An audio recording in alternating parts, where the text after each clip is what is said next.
Hi പ്രിയമുള്ള സുഹൃത്തുക്കളെ, കരയുന്ന കുഞ്ഞിനെ പാലുള്ളൂ എന്നതുപോലെ ഏതൊരു വിഷയത്തിലും നിരന്തരം ശബ്ദിച്ചുകൊണ്ടിരുന്നാൽ മാത്രമാണ് ഇരകൾക്ക് നീതി ലഭിക്കുക. ചില സാഹചര്യങ്ങളിൽ ഇരകൾ മിണ്ടാതിരിക്കുകയും വേട്ടക്കാരേക്കാൾ കൂടുതൽ അക്രമാസക്തമായ രൂപത്തിൽ ക്ഷമ നശിച്ച് പ്രതികരിക്കുകയും ചെയ്യുന്ന രീതികൾ നമ്മൾ കണ്ടിട്ടുണ്ട്. ഇപ്പോഴിതാ അഭിമന്യുവിനെ സംബന്ധിക്കുന്ന കൂടുതൽ വെളിപ്പെടുത്തലുകൾ കഴിഞ്ഞ ദിവസങ്ങളിൽ തന്നെ പുറത്തു വന്നു നമ്മൾ കണ്ടു. അഭിമന്യുവിന്റെ ഘാതകരെ രക്ഷപ്പെടുത്തിയാൽ SDPI കോൺഗ്രസിനെ രക്ഷപ്പെടുത്താമെന്ന് പറഞ്ഞതും അബ്ദുറഹ്മാൻ ജയിച്ചതും അങ്ങനെ ഒരുപാട് വിഷയങ്ങളെ സംബന്ധിച്ച് സോഷ്യൽ മീഡിയയിൽ നിറഞ്ഞു നിൽക്കുന്ന വിഷയങ്ങൾ നമുക്കറിയാം. അബ്ദുറഹ്മാൻ എങ്ങനെയാണ് ഇലക്ഷനിൽ നിന്ന് വിജയിച്ചത്, ആരുടെ വോട്ടുകൊണ്ടാണ് വിജയിച്ചത്, ആരാണ് വിജയിപ്പിച്ചത്, എന്തിന്റെ പേരിലായിരുന്നു, ആ പാരിതോഷികം നൽകിയതാരാണ്, ഒരുപാട് തെളിവുകൾ വിവിധ രാഷ്ട്രീയ പ്രതിനിധികൾ പുറത്തു പറഞ്ഞത് നമ്മൾ കേട്ടു.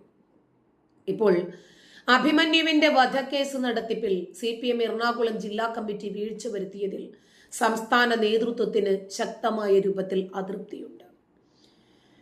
ആ കേസ് ഫയൽ മുക്കുകയും ആ കേസിൽപ്പെട്ട സകല പ്രതികളെയും രക്ഷപ്പെടുത്തുകയും ചെയ്തത് കണ്ടു നമ്മൾ.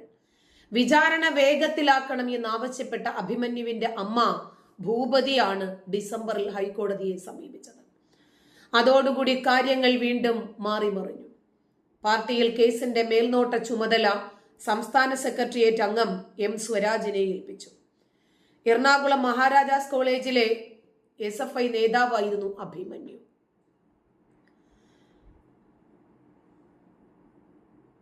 വർഗീയത തുലയട്ടെ എന്ന ഒരു ക്യാപ്ഷനാണ് ആ കുട്ടിയുടെ ജീവൻ എടുത്തതിന് കാരണം. ചുമരിൽ എഴുതിപ്പോയി വർഗീയത തുലയട്ടെ, വർഗീയത വളരട്ടെ എന്നായിരുന്നു എഴുതിയിരുന്നതെങ്കിൽ ഒരുപക്ഷെ അഭിമന്യു ഇന്നും നമ്മളിൽ നിറഞ്ഞു നിൽക്കുമായിരുന്നു. വർഗീയതയെ ചെറുത്ത് തോൽപ്പിക്കാൻ ശ്രമിച്ച ആ കൗമാരക്കാരനെ ഇവരില്ലാതാക്കി.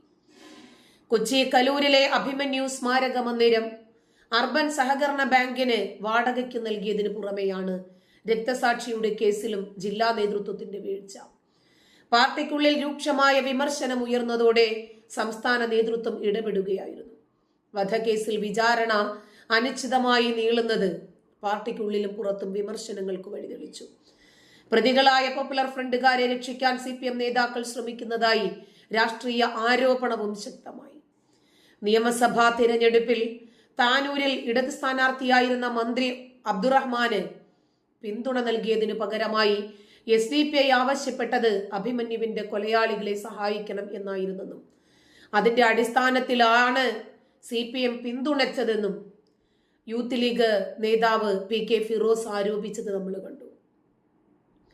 PK ഫിറോസ് പബ്ലിക് വേദിയിലാണ് ശക്തമായ രൂപത്തിൽ ഈ എതിർപ്പ് പ്രകടിപ്പിച്ചത്.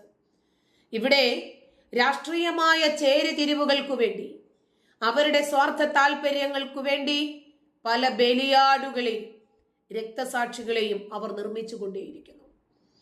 6 വർഷമായിട്ടും വിചാരണ തുടങ്ങാത്തത് കൊണ്ട് അഭിമന്യുവിന്റെ അമ്മ തന്നെ പാർട്ടി നേതൃത്വത്തെ സമീപിച്ചിരിക്കുകയാണ്. തുടർന്ന് ഭൂപതിക്കു വേണ്ടി ഹൈക്കോടതിയിൽ ഹർജി സമർപ്പിക്കാൻ പാർട്ടി നേതാവ് കൂടിയായ അഡ്വക്കേറ്റ് അരുൺകുമാറിനെ CPM ചുമതലപ്പെടുത്തി. ജില്ലാ കമ്മിറ്റിക്കാണ് കേസ് നടത്തിപ്പിന്റെ ഉത്തരവാദിത്വം. പെരിയ കേസ് പോലെ CPM പ്രതിക്കൂട്ടിലായ കേസുകളിൽ നീതി നിർവഹണം വേഗത്തിലായെങ്കിലും രക്തസാക്ഷികളുടെ കേസിൽ നീതി വൈകുന്നു എന്നാണ് പാർട്ടിക്കുള്ളിലെ ആരോപണം. കൊലപാതകം നടന്നത് 2018 ജൂലൈ 2-ാം തീയതിയാണ്. അഭിമന്യു കൊല്ലപ്പെട്ടു, അതിന്റെ രേഖകൾ കാണാനില്ല. 2018 സെപ്റ്റംബറിൽ കോടതിയിൽ കുറ്റപത്രം നൽകുന്നു.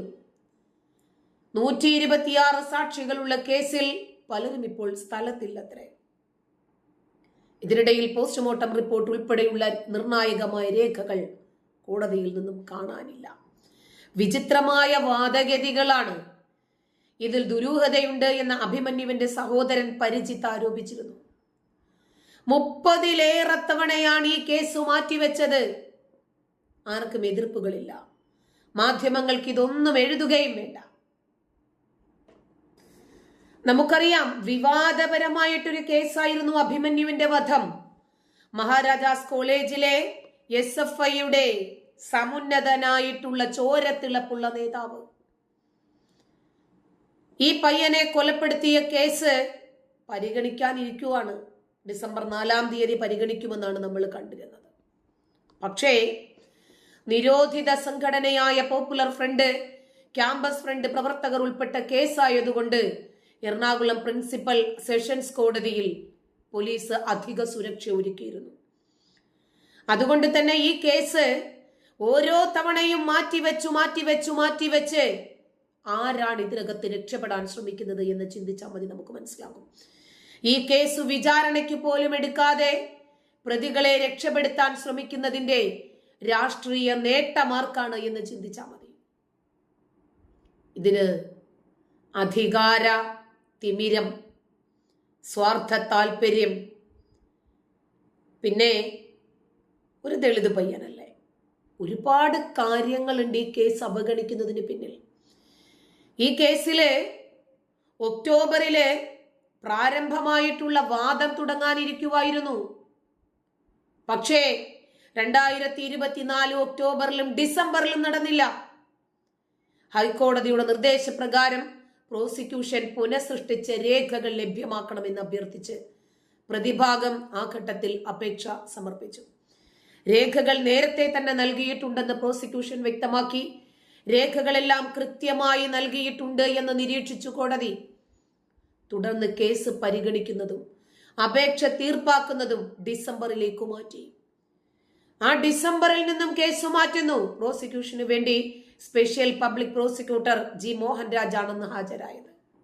ഇതുമാത്രമല്ല, ഒരഭിമന്യു മാത്രമല്ല, ഒന്ന് ചിന്തിച്ചാൽ മതി, മനസ്സിലാകും.